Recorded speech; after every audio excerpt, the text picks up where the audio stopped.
natin. Yung basic, yun yung ating poste na minsan nakakalimutan natin. Number one, lahat prospect. Lahat. Ate Banji, Ate Bergie, prospect. Boss RCJ, Boss RMG, Boss PNP, TNT, lahat na, ABC, prospect. Kapitbahay mo, dati mong kasama sa yearbook, taga-Tarlac, lahat prospect. Mayaman, prospect. Kanina kausap natin, may-ari ng 11 Hospital, prospect. Big time yun. Pero kahapon, kausap namin African, hindi mo rin magtagalog, prospect. Di ba? Pinagtabi ko nga doon sa pentel pen na itim, hindi ko na makita yung pentel pen, pagaw na sila ng kulay. Maitim, maputi, prospect. May buhok, wala, prospect. Itim, puti ang buhok, prospect. Ibig sabihin dito, kailangan pumasok sa mundo mo, mundo ng ating mindset. Guys, lahat prospect. Huwag kang mahihiyang lumapit. Huwag kang mahihiyang kumausap. Yung kapitbahay mo, lagi kang tinitingnan araw-araw. Yung dating kaibigan mo, like ng photo mo, prospect yan. Yung sinakyan mo ng tricycle, nagpagasolina ka kanina, prospect yan. Yung nag-flyer ka kanina, tumanggap ng flyer mo, tinapon niya, prospect yon. Kaya hindi ka mauubusan dapat ng kausap. Pag minindset mo na ang sarili mo na lahat prospect, hindi ka mawawala ng araw na may kausap, na walang kausap. Kaya nga ako guys tanong niyo pa sa mga anak ko, sa mga asawa ko, kasi mga asawa, isa lang pala asawa ko, buti na lang. Isa pa lang, masakit na sa ulo. Joke lang, sana wala ka dito. Ako nandito ata. Diyos ko pa, sorry. Sorry, joke lang. Papatawa lang, okay. Hindi ako umuwi ng bahay nang wala akong nalatagan ng negosyo ko. O tanong, yung ganong klasing attitude, yung ganong klasing mindset, yung ganong klasing habit, ano ang kapalit? Nakita niyo naman yung nagiging kapalit. Meron na tayong Iloilo, meron na tayong US, meron na tayong Tarlac, meron na tayong Pampanga, meron na tayong upcoming ngayong itong taga Better Living, meron tayong papuntang Africa, meron na tayong Laguna Team, meron na tayong ang dami na nating grupo to be honest, guys ha. Pero it all started sa isang simpleng mindset. Lagi ko lang sinasabi, huwag nating gawing komplikado kasi simple lang naman to. Simple lang to guys. Si Ate Virgie, kaya nga niya itong gawin sa totoo lang. Nakikita ko si Ate Virgie, darating ang panahon. Ate Virgie, pinalakpakan, pumanik sa entablado, binigyan ng plake, sinabi, dating nagtatrabaho, ngayon milyonaryo. Oh. Bakit? Di ba may nangyaring gano'n sa kumpanya natin? Dati nagtatrabaho, naging milyonaryo. So si Ate Virgie, malaki ang kumpiyansa ko na darating ang panahon magiging milyonaryo yan. Bakit? Isang tingin mo pa lang sa niya, makikita mo chikadore. Kahit hindi niya kilala, marunong siya makisama. Marunong siya makipag-usap. Kaya Ate Virgie, yung ganyang klaseng attitude mo, tuloy mo lang yan. Yung lumalapit ka, nakikipag-usap ka, dati mong kakilala, presenta mo lang. Sabi mo lang kay ma'am, pakitaan natin ng negosyo.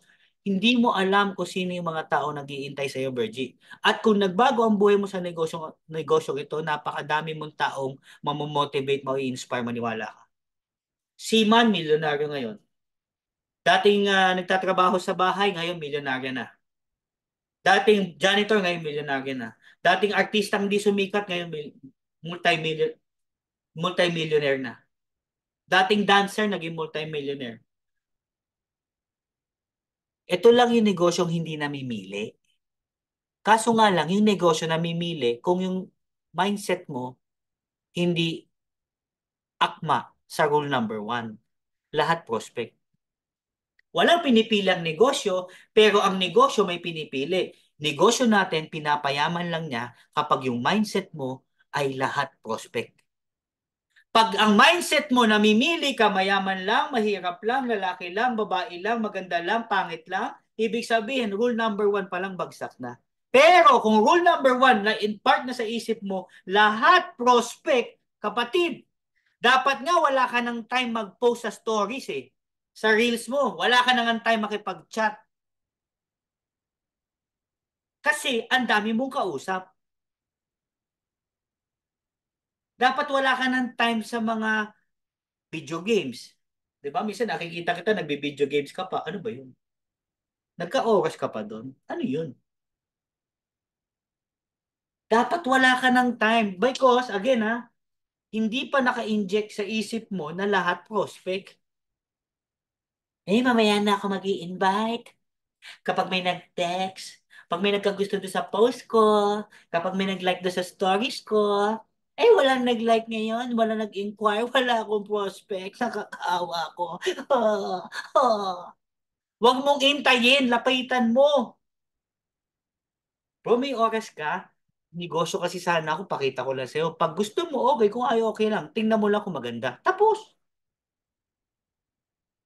walang dumating na isda. Lumapit ka sa isda. Huwag mong sayangin yung oras mo sa mga bagay na wala namang balik. Use your time properly. Ngayon guys, meron lang ako 16 hours today. Alam nyo ba, tanong nyo sa kasambahay ko pa, 15 minutes lang ako mag-dinner, 15 minutes lang ako mag-lunch. Kita nyo kanina yung 8:45, nag-open na ako ng Zoom natin. 8:50 ngumunguya pa ako. 8:55 kailangan matunaw ko na yung kinain ko. Dahil 9 o'clock kailangan sisigaw na ako, Good morning! Galing akong meeting. 3 oras na meeting yun. After that meeting, yun sa bago kong deck na 31, tas 11 na food cart, galing pa kay Boss Carl noon. Galing pa kay Ma'am Cathy noon. Kaya patawad ako, hindi kita nare-replyan. Kasi alam mo bakit? Hindi ko sinasayang yung oras ko sa mga bagay na hindi naman makakatulong sa negosyo. Tandaan mo ha, uulitin ko ulit. Kung meron kang pinagdadaanan, kung nakatutok ka sa butas, kapatid, yung butas lalong lalaki. Pero kung nakatutok ka sa solusyon, yung butas nawawala. Isa lang ang solusyon dito guys, isa lang maniwala kayo. Araw-araw dapat may kausap ka. Kasi tuwing may kausap ka, nagkakaroon ka ng malaking tsansa lumaki ang kita mo. Lumaki ang network mo. Okay? So use your time properly. Okay?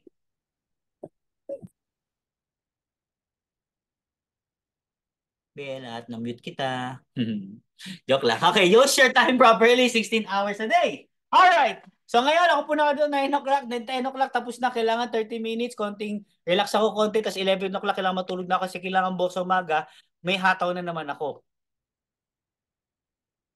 Bro, sis, partner, guys, mahal ko kayo. Gamitin niyo yung oras niyo maayos. Kailangan may production. More on, ito bang pupuntahan ko, bomba to, training ba to, keeping ba to? Pag yung tatlong yan, hindi yun yun, tsikahan lang yung pupuntahan mo, huwag ka na pumunta. Itulog mo na lang. At least nakapahinga ka pa. Lagi ko na sinasabi, dapat kayo, ganito na nga itsura ko kanino. Dapat araw-araw may kausap ka. Wag niyong gawin yung 10 kasi sa akin yan eh. At least isa man lang. So sa mga beginner, nagsisimula sa akin ngayon ulit, isa araw-araw na kausap, okay na yon. Pero pagka nandito ka na sa level ng ginagawa ko, 10 bomb na yun araw-araw, walang uwian yun. Ngayon meron akong hawak na pay in dalawa. Ulit, hindi ko pa nasasabi dito. Real estate agent. Pakita ko sa inyo mamaya. Because nga, may simple tayong principle na ginagawa. Lahat ng tao, prospect. Araw-araw may kausap ka. Mahirap pa yun? Di ba ang dali? Mas mahirap pa yung 1 + 1 = 2. Mas mahirap pa nga yung 91 divided by 8 exclamation square root of 3. Mas mahirap pang mag-aral, mas mahirap pang magtrabaho, mas mahirap pang magnegosyo, mas mahirap pang maging OFW kaysa sa gagawin mo. Araw-araw prospect, araw-araw may kausap, lahat prospect. Ang dali nun, guys. Ang dali nun. Kahit kahit isang simpleng tao na hindi nakapagtapos, maiintindihan yon.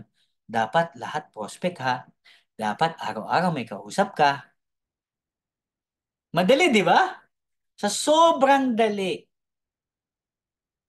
sa sobrang dali, alam ko kaya mo yun. Alam ko yun. Di ba? And syempre, focus ka lang sa JC. Um, Master of everything, jack of all trade, master of none. Yun parang yung ginagawa mo lahat. Sa umaga, planchadora ka. Sa tanghali, labandera ka. Sa hapon, manicurista ka. Sa gabi, masahista ka. Sa madaling araw, swimmer ka. O patay ka na. Talagang nanginginig ka na dun sa ano ba tawag doon? Yung pagod yung katawan tas naligo. I don't know, I forgot. Because you cannot master two things. You are only master only by one. Kailangan galingan mo sa isang, 'di ba? Galingan mo sa isang profesyon. Kaya nga pag sinabi mong basketball, unang naiisip mo Michael Jordan. Pag sinabi mong Tiger Woods, pumapasok sa isip mong golf. Kasi minaster nila yung craft na yon. Kaya they are the highest paid. You know what? Until today, Michael Jordan is still the greatest player in the whole world because he mastered his piece. Ano yung piece na to? Ikaw, masterin mo yung networking. Yan nakita nyo, lahat ng topic natin is about networking. Wala naman ako ditong topic na about life, di ba? Wala naman ako ditong ginagawa na paano ba magkaroon ng masayang husband and wife relation. Wala akong ganun. Lahat ng topic natin tungkol sa networking.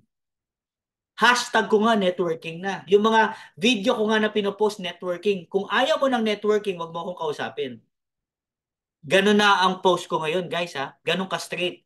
Kung ay di ka naniniwala sa networking, wag kang sasama sa akin. Pero kung nakikita mo na ang networking at tanggap mo yung katotohanan, sa networking madaming yumaman, tara usap tayo. Hindi kita hahabulin, ayaw mo yung ginagawa ko eh. At lalong hindi ko itatago sa iyo ginagawa ko kasi gusto kita sumali. Sasabihin ko sa iyo ginagawa ko, anong profesyon ko, pag ayaw mo, wag mo. Kung gusto mo, pagtulungan natin. Dahil sigurado ko kahit saan ka pumunta sa mundong ito, dito ka lang may malaking chance ang yumaman. Sa isang kumpanya, sa isang negosyo, palagi tayo may tinatawag na kapitan. May leader, may upline. 'Di ba? Sa isang city may mayor, sa isang bansa may presidente. Ganon din po sa negosyo natin. Lagi tayong thankful dapat sa upline natin. Kasi tandaan nyo si upline ang gusto lang naman niya mapabuti ka. Hindi man siya maging perfecto, pero kung ano yung ina-advise niya sa'yo, laging siguradong ikabubuti. Kasi pag napabuti ka, mapapabuti siya. Kapag napasama ka, kung konti tao niyan, mapapasama ka, mapapasama siya. Kaya kung may upline ka, kapatid, take this chance na magpasalamat ka sa kanya. Sabihin mo na sa kanya, upline, thank you ah. Thank you, thank you, thank you. Kasi si upline, oras, pagod, pera, pagkain, pawis, binibigay niya sa'yo para lang kumita ka. Kaya kung may upline ka, mag-thank you ka. Say mo upline, thank you ha. Thank you sa gabay mo sa akin. Huwag kang mag-alala. Pagdating ng panahon, pagdating ko sa entablado, inawardan ako ng 1 million, ibibigay ko sa'yo. Hindi, joke lang. Upline, pagdating ko ng 1 million, pag inawardan ako, tatawagin kita, yayakapin dahil sa upline ko. Totoo yun. Napakasarap magnegosyo na mayroong kapitan. Parang itong story na to Itong kapitan na to, ang pangalan nito si Kapitan Buko. Sabi ni Kapitan Buko, tara mga sundalo, kayo ay maghanda, kunin niyo ang mga armas nyo, pupunta tayo sa island ng JC. Yung mga sundalo naman, takbuhan, takbuhan, takbuhan. Tara, tara, sabi ni Kapitan Buko, pupunta tayo sa island ng JC. Sumakay sila ng barko, ready ready sila makipag-away, makipaglaban, hanggang dumating na sila sa island ng JC. Pagdating na sa island ng JC, sabi ng Kapitan Buko, mga sundalo, magsibabaan kayo, ready na sa gera, kailangan mapasa atin ang island ng JC kahit anong mangyari. Dapat ang laban na to ay para sa iyo. Hindi, joke lang. Ang laban na to ay panalo tayo. Sabi ng mga sundalo, yes, sir! Sabi na ni Kapitan Buko, sunugin nyo ang barko. Sabi ng mga sundalo, sandali, bakit natin susunugin yung barko? Ang usapan lang naman, kailangan manalo tayo sa gerang to ah. Sabi ni Kapitan Buko, sunugin yung barko! Nagtaka yung mga sundalo, sabi, bakit sinunog yung barko? Paano tayo babalik? End of story. Tapos na. Hmm. So ano lang yung lesson dito sa story na to bago tayo matapos? Minsan kasi sa buhay natin, sa laban ng buhay natin, madalas may nag-hold back sa atin. For example, sa JC, nandito ka na sa island ng JC, dumating ka na sa JC. Pero nasa utak mo, pag hindi ako kumita sa JC, sasali ako sa pag hindi ako kumita sa JC, sasali ako sa control. Pag hindi ako kumita sa JC, babalik ako sa pagiging empleyado. Pag hindi ako kumita sa JC, mag-aano ako,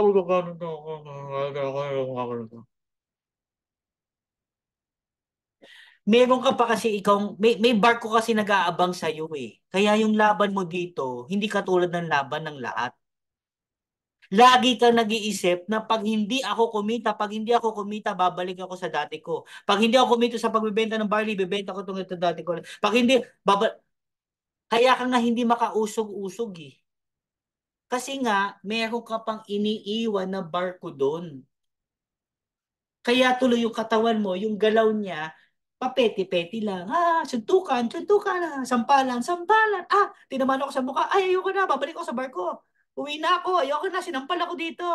Uwi niyo ako, ibalik niyo ako. Oh, ganun din.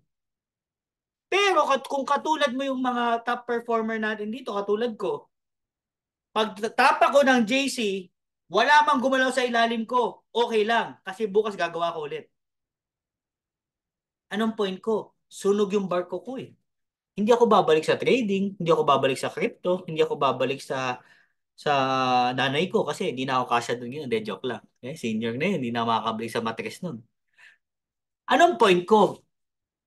Once you are already here in JC, kailangan all out. Pag sinabi mong all out, walang balikan sa pagiging call center, sa pagiging ganito. Wala.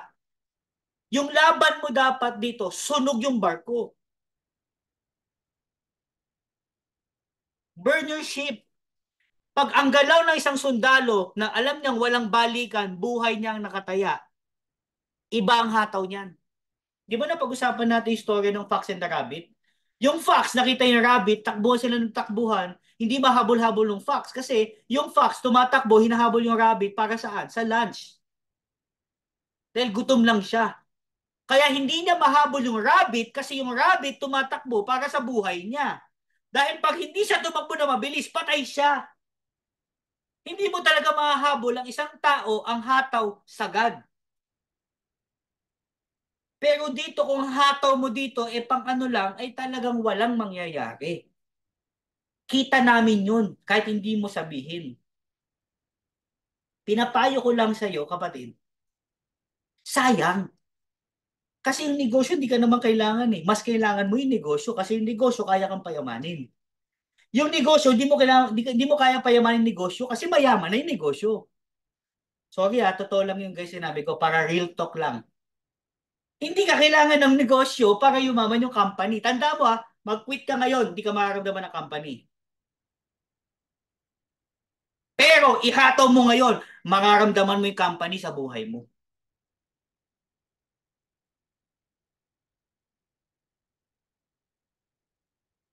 Kung dumating ka lang sa punto na kailangan ko sunugin eh. Sunugin ko yung nag-hold back sa akin. Yung, pag hindi ako to, kailangan magaganito ako. Uubusin mo lang yung oras mo eh. Ito nga lang, hindi na magkaundagaga eh. Yung hataw mo sa labas, sa ibang trabaho, dito mo ilagay. Kapatid, yung bayad mas malaki. Kung kaya mo magtrabaho ng ganitong 8 to 5, ba't hindi mo ilagay dito? Ikaw ang boss. Ilagay mo dito. 8 o'clock gigising ka. Di ba tayo, 8 to 5 ang trabaho, gigising na alas 6, alas 7, alas 5, magluluto pa, babiyahe pa mula for example, mula sa Baguio, opisina mo sa Makati. Di ba, ilang oras biyahe na, kawawa ka naman. Para lang makapagtrabaho. Ba't hindi mo gawin ganun din sa negosyo mo? The secret to become successful in this business, kailangan magnet ka ng prospect. Paano ka magiging magnet ng prospect? Dapat lagi kang masaya. Dapat friendly ka sa mga tao. Kasi dito, tao ang negosyo. Ibig sabihin, the more tao na meron ka, the more lumalaki ang network mo, lumalaki ang cheque mo, lumalaki ang income mo. Pag lumaki income mo, lalaki yung mga pangarap mo, nagkakatotoo. Kasi nga, nagsimula, yung tao lumalapit sa iyo. Kasi nga, nagsimula, lagi ka nakangiti. Kaya ka lagi nakangiti, lagi ka nagbabibrate ng hi, kahit may problema ka. Kahit pagod ka, nakangiti ka, alas 10 na. Nakangiti ka pa din. Kahit buong araw, umahataw ka si Miss Jackie. Kanina pang umaga gising yan. Before 7 o'clock ata, dahil sinamahan niya yung ating officer pero ngayon, nandito sa centering. Sino bang hindi puyat? Lahat naman tayo, di ba? Pero pansinin mo, iba pa rin yung energy. Good morning! Tandaan nyo guys, hindi mo alam kung sinong nasa harapan mo. Baka yung kausap mo ngayon, yun yung agila mo. Baka yun yung leader mo. Kaya wag na wag kang makikipag-away sa labas. Kasi darating ang panahon, baka yung kausap mo, yun yung leader mo. Okay? So next, start early and late. Alam niyo naman yan, di na natin na-explain yan. Gamitin yung oras nyo, tapos kayo, tulog, bukas ulit. And syempre, number 7, target, one pay-in per week. Wag mo nang per day, guys. Wag mo na. Dito muna kayo sa per week. Wag muna kayo sa per day. Ako yan. Ang minimum ko per month, 30. Awa ng Diyos, tinatamaan naman. Totoo yan. Pansinin mo, di ka pa gumagalaw, tinatamaan ko na yan.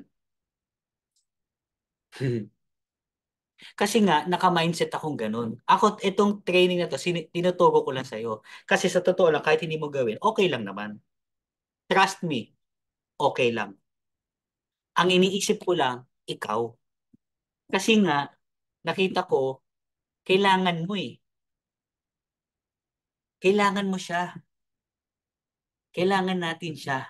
Kaya kailangan, sabay natin, ako magtuturo, gawa ka lang. Di ba? Sige nga, sabi ni Piwi, ganito daw. Sige.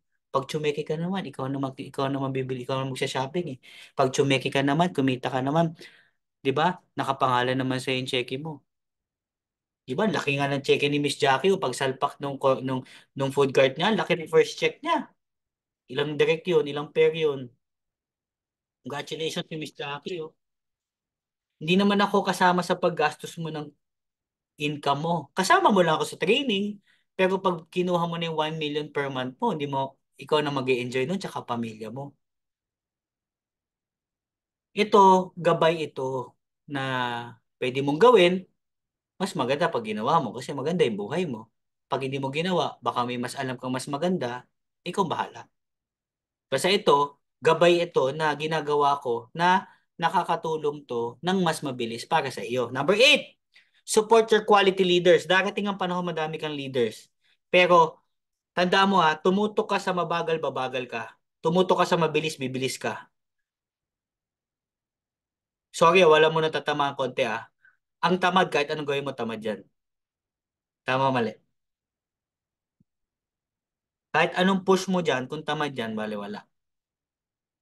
Ang masipag, kahit anong pagpigil mo dyan na tama na, masipag yan. Bukas sa umaga, nakabihis na yan. Naka-makeup na yan. Nakasakay na sa kotse yan. Priskabel, sakay na sa car. Pupunta tayo 90 kilometers, bibiyahe tayo, may kausap tayo isa. Ah. Kahit anong pagod yan. Kahit hindi mo sabihan yan, hahataw yan. Yan yung quality. And I can say, Jackie and Ann Garcia and Ana Resio are doing it already. Naglalatag na yung mga yan. Umiikot na yan. Without without without any push. It's already running in their bloods. Kailangan may kausap. Boy, may negosyo ko. This is for you guys. Pag yumaman ka, Hailey, para sa ito. Pag yumaman ka, Krisha, para sa atin to. Hindi, joke lang. Hati tayo. Andito ba si Krisha? Wala si Krisha. Pag kumita ka, hati tayo. Di ba? Napakaswerte nga ng mga bata nila Rai, nila Kizaya kasi bata pa lang sila Kurt. Bata pa lang sila, nadidinig na nila to. Imagine nyo, 40 na ako. Tapos si Kurt 19. Si Rai, I don't know, 19 din ata. Si Naomi 16 lang. Tapos nadidinig nyo pinag-uusapan ganito. I mean, you guys are so blessed because for sure, pinagdasal nyo to. Kung di nyo to pinagdasal, pinagdasal ng mga magulang nyo to. Na sana yung mga anak ko mapabuti para pag nawala ako, namatay ako, marunong sila magtrabaho para sa sarili nila. Mga anak, kung di kayo nagdasal para dito, baka mga magulang pinagdasal nyo to. Kaya to meron tong grupong to. Yung grupo natin, isa lang ang hangarin. Mapabuti ang bawat isa. Financially, spiritually, physically, emotionally.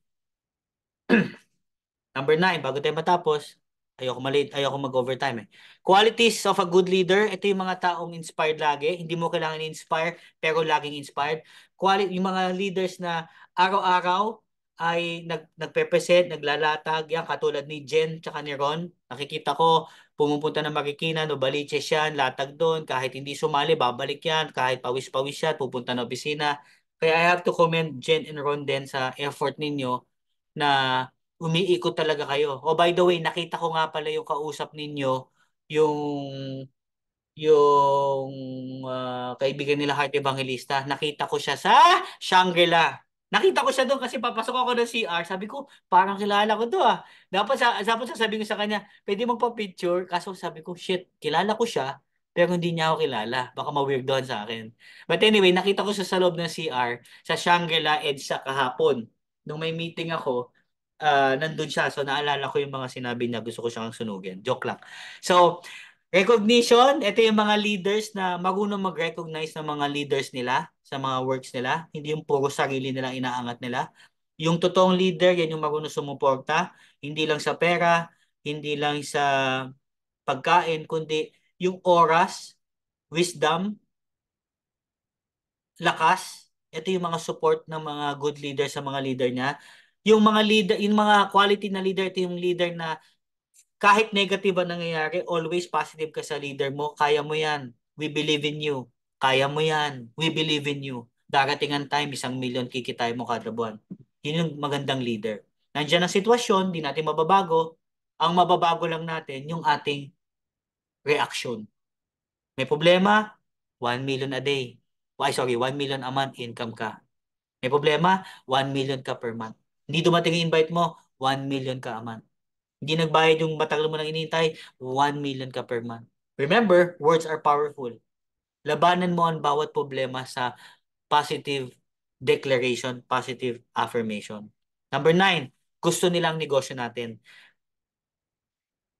Pag nagpe-present tayo, kailangan medyo ang mindset mo laging para makatulong din sa kailangan sinasike mo na yung sarili mo, gusto niya tong negosyo ko. Matagal niya tong gusto. Di ba katulad si Doc, pag pinapresenta ko, Doc, alam ko na matagal ka naghahanap ng negosyong malaki ang kitaan. Tuntua si Doc.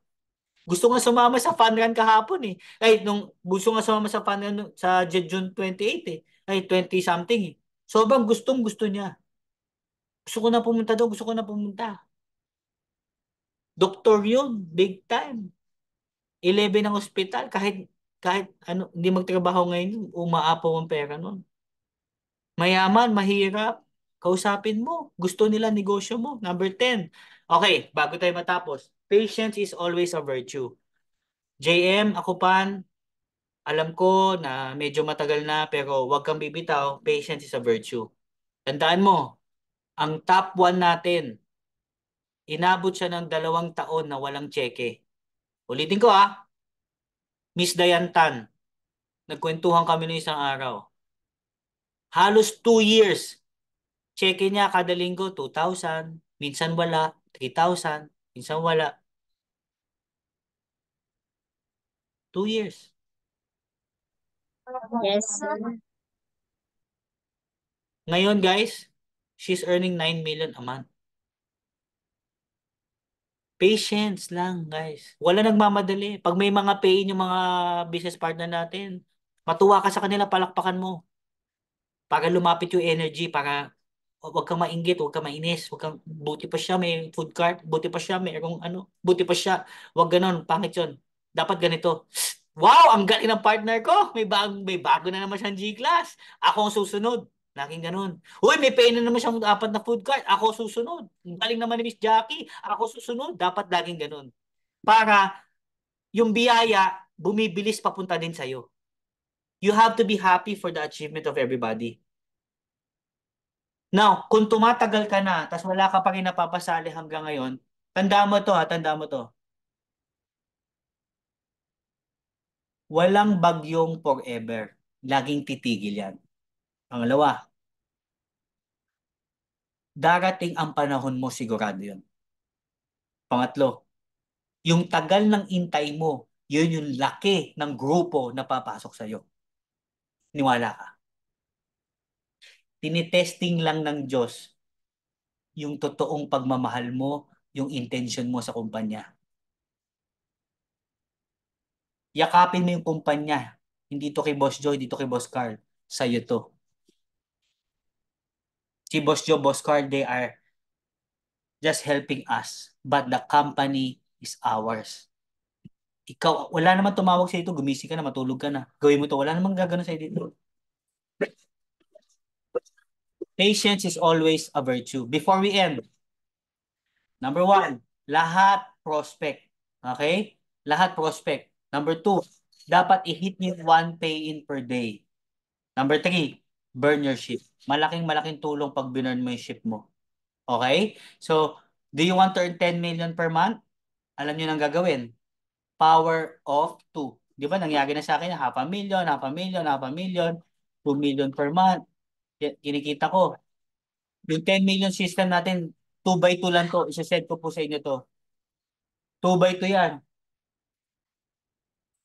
Hindi na natin ano yan, hindi na importante.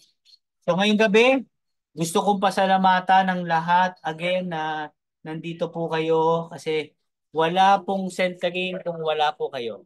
So dahil po sa inyo, kaya may centering at nakakatuwa sila